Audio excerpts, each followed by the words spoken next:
Assalamualaikum warahmatullahi wabarakatuh. Perkenalkan, saya Zulbahri dengan NIM F11120119. Pada video kali ini, saya akan membahas tentang Modular Building System atau BIM untuk memenuhi tugas mata kuliah perencanaan dan pengendalian proyek. Baik, pertama saya akan membahas apa itu bangunan modular. Bangunan modular merupakan gedung atau rumah yang proses konstruksinya memanfaatkan modul fabrikasi pabrik sebagai komponen utamanya. Teknik pembangunan ini sangat cepat karena kontraktor hanya perlu menyusun tiap rakitan modul mengikuti bentuk desain site bangunan. Karena rumah-rumah modular dibangun di dalam ruangan, rumah-rumah tersebut dapat diselesaikan dalam hitungan beberapa minggu dan tidak memakan waktu yang lama dan tidak melihat keterlambatan yang disebabkan oleh cuaca. Rumah modular harus sesuai dengan aturan, pedoman, dan kode bangunan khusus yang seringkali melampaui rumah tradisional di lokasi permanen. Ketika mempertimbangkan rumah modular, penting untuk berkeliling membandingkan produk dari beberapa kontraktor yang berbeda, karena tidak semua perusahaan yang membuat rumah buatan pabrik sama. Mungkin ada perbedaan signifikan dalam kualitas, harga, dan layanan. Seperti halnya membeli atau membangun rumah, penting untuk melakukan riset terlebih dahulu. Selanjutnya, bangunan modular tentunya memiliki kelebihan. Untuk itu saya akan menjelaskan beberapa kelebihan dari bangunan modular. Sama seperti bangunan konvensional, gedung modular juga punya beberapa keunggulan yang membuatnya populer. Yang pertama, kelebihan bangunan modular itu kuat menahan gempa. Mereka yang melihat gedung modular tanpa mengetahui bagaimana proses konstruksinya menilai bangunan ini sangat rapuh. Padahal, gedung modular dibuat dengan sistem anti gempa, di mana struktur bangunannya sengaja dibuat lebih ringan. Tembok dan dinding yang ringan tidak akan mudah retak, rusak, bahkan roboh akibat getaran gempa. Sebelum gedung modular dilepas untuk digunakan, pihak konstruksi akan memastikan konstruksinya benar-benar sesuai dan tentunya anti gempa. Kelebihan yang kedua yaitu lebih ramah lingkungan. Setiap komponen dirakit melalui proses modern menggunakan bahan ramah lingkungan. Jarang ditemukan limbah sisa material yang akan mengotori lingkungan. Semua material digunakan semaksimal mungkin.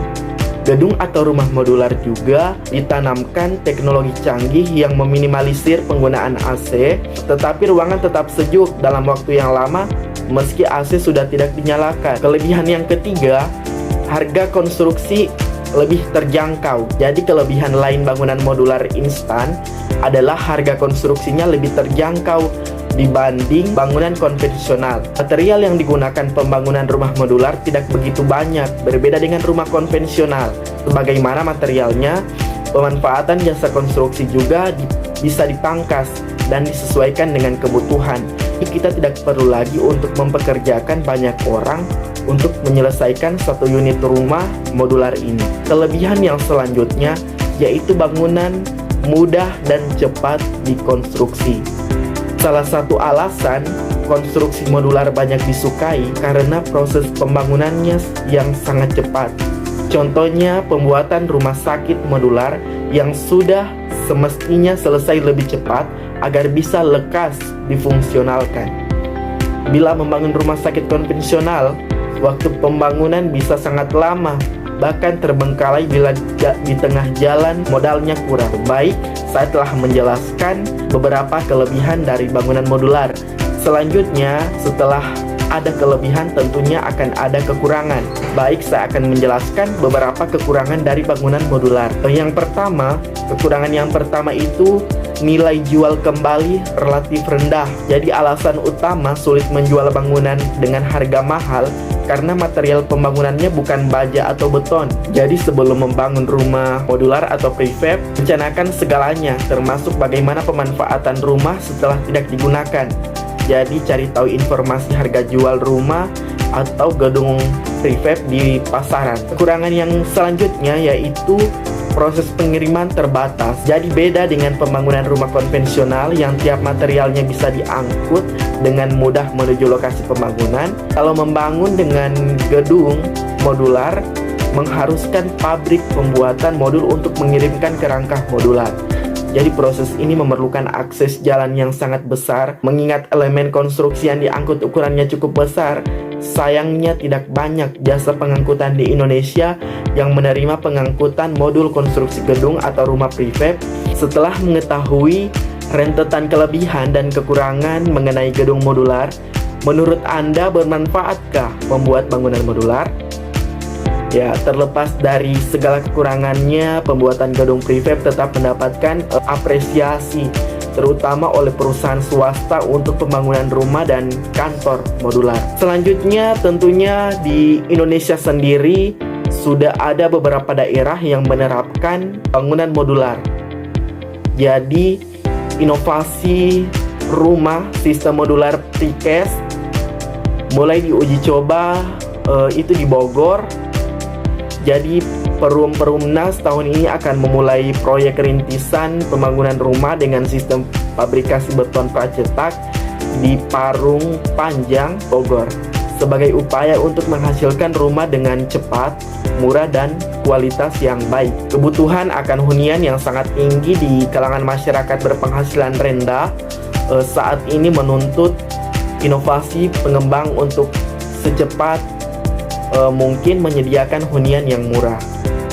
Perumnas ditugaskan pemerintah untuk menjadi ujung tombak kehadiran negara dalam penyediaan rumah bagi masyarakat. Oleh karena itu, tiap tahun Perumnas dituntut untuk semakin meningkatkan kapasitas pembangunan rumah. Tantangan perumahan di kota harus diatasi dengan pembangunan secara vertikal karena keterbatasan lahan. Sementara itu, di daerah yang relatif belum terlalu padat penduduk, kebutuhan hunian masih didominasi rumah tapak. Masyarakat lebih membutuhkan penyediaan hunian yang cepat. Selain di Parung Panjang, proyek serupa juga kemungkinan akan diuji cobakan tahun ini di Cibung Bulang, Bogor. Jika proyek ini sukses, tentunya Perumnas akan menerapkan sistem tersebut untuk seluruh proyek rumah Perumnas berikutnya di seluruh Indonesia. Dengan sistem fabrikasi seperti itu, Perumnas dapat meminimalisir perbedaan kualitas bangunan rumah Perumnas di berbagai lokasi akibat perbedaan kompetensi dari para pengembang subkontraktor di daerah. Selain itu, waktu penyelesaian pun dapat diseragamkan sebab komponen utama material telah terbentuk dan tinggal dipasang saja. Baik, saya telah menjelaskan mengenai bangunan modular, mulai dari definisinya, kelebihan, kekurangan, serta penerapannya di Indonesia. Semoga apa yang telah saya jelaskan di video ini bisa memberikan wawasan kepada kita semua, menambah pengetahuan kita, khususnya kepada diri saya pribadi. Lebih dan kurangnya saya mohon maaf. Saya akhiri. Assalamualaikum warahmatullahi wabarakatuh.